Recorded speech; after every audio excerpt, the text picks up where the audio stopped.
Semangat pagi, salam, haleluya, puji Tuhan.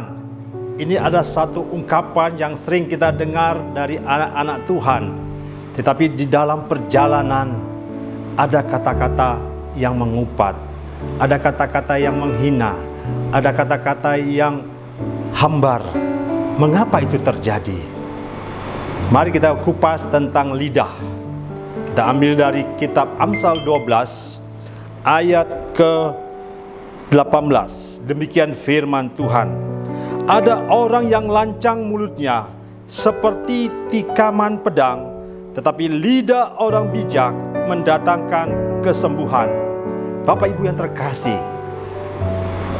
lidah adalah anggota tubuh kecil yang dapat memegahkan perkara-perkara yang besar. Lidah di Yakobus 3 digambarkan seperti api yang dapat membakar suatu hutan yang besar. Kemudi kecil alatnya, tapi dapat bisa mengatur kondisi kapal-kapal yang besar itu. Bapak Ibu, lidah, tang adalah suatu harus kita pahami sebagai orang yang sudah ditebus dengan Tuhan, sebagai orang-orang yang sudah percaya bahwa pengorbanan Yesus telah memampukan kita sebagai orang-orang percaya untuk menjaga lidah kita. Betul, kita semua pernah bersalah dalam perkataan. Tidak ada yang sempurna, termasuk saya, saudara-saudaraku. Aku dibesarkan oleh keluargaku dengan kata-kata yang kasar, dengan kata-kata cacian.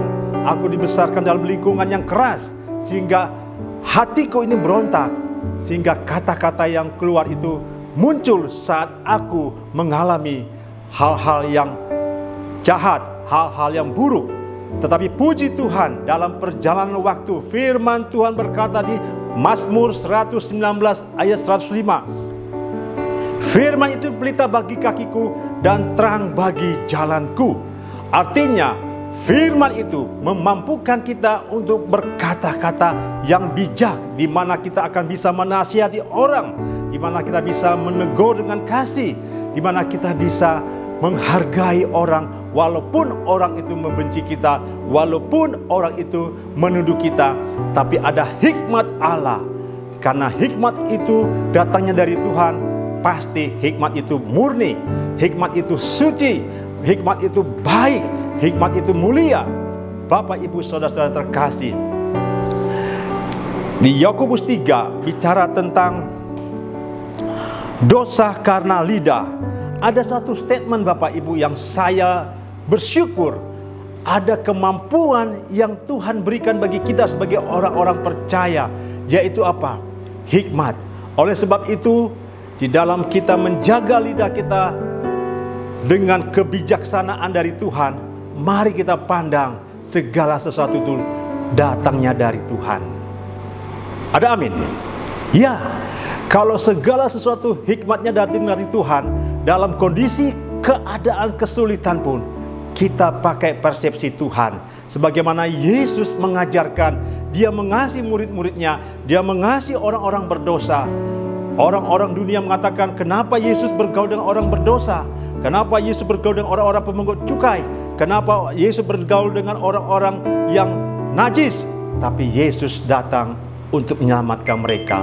Itulah yang terjadi dalam kehidupan kita sebagai murid Yesus. Kita harus memiliki karakter Kristus, yaitu lemah lembut dan rendah hati. Berat memang, tapi bersama dengan Tuhan, kita dimampukan untuk bisa mengontrol lidah kita untuk kemuliaan Tuhan. Mengapa untuk kemuliaan Tuhan?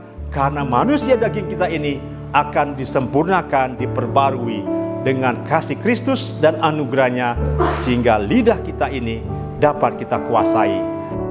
Penulis membuat suatu quote di dalam akhir STS kita, yaitu pengorbanan Tuhan Yesus di kayu salib menebus dosa kita, memampukan saudara dan saya untuk memiliki lidah orang bijak, sehingga orang yang mendengarnya beroleh kasih karunia.